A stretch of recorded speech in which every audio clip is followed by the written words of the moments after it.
So for your informative speech, you know that there are 9 different requirements.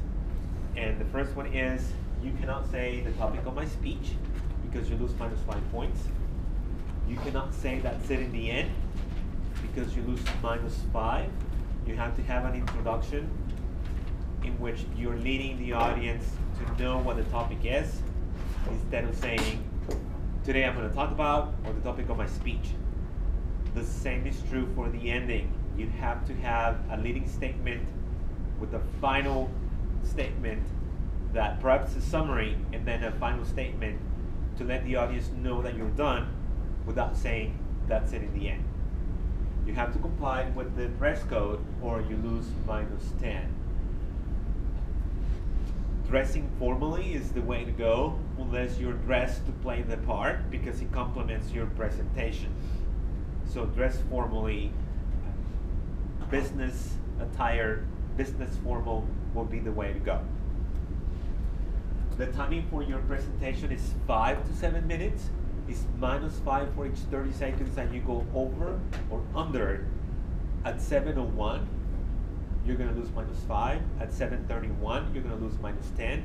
At 8:01, you're going to lose -15. For each 30 seconds that you go over or that you stay under, you lose -5.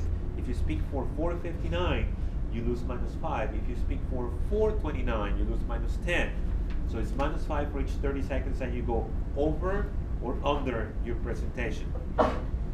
You're being given 2 minutes to stay within the time. And that is actually very generous. It's usually that you get a minute to stay within the time. I'm giving you 2 minutes. So be careful with the time. Ask someone to cue you with the time besides all the practicing and rehearsing that you're going to do to make that your presentation is on time. You have to provide 2 visual aids, and those 2 visual aids is something that you're going to bring with you, that you're going to pull out at one point in time. You're going to show the class, and you're going to say, this is how it works. Look at the sample. As soon as you're done talking about it, then you put it away. You need to bring 2 of them. Drawing on the board is not going to be considered a visual aid. This is something that you work on at home that is going to come out at one point in time. You're going to show it to the class. We're going to be able to see. You're going to make a reference to it, and then you put it away. 2 of them. It's -5 for each that you do not bring. You're supposed to quote orally, verbally, 3 sources as you go through the presentation. You need to say, according to Ted Conover in his book Coyotes, he says that there are in fact 12.5 million undocumented immigrants that come from Mexico and Mexico alone each year. The INS in the New York Times, in an article by so-and-so, says that those undocumented immigrants come to the US and live here for 6 months.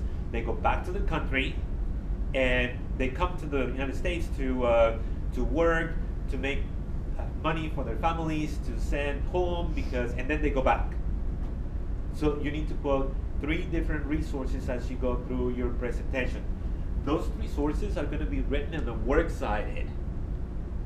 So Ted Conover and the INS, you're going to document in a works cited. You're going to turn it in along with your outline on the day of your presentation. And in this class, when all the outlines and all the works cited are due at the exact same time for everyone.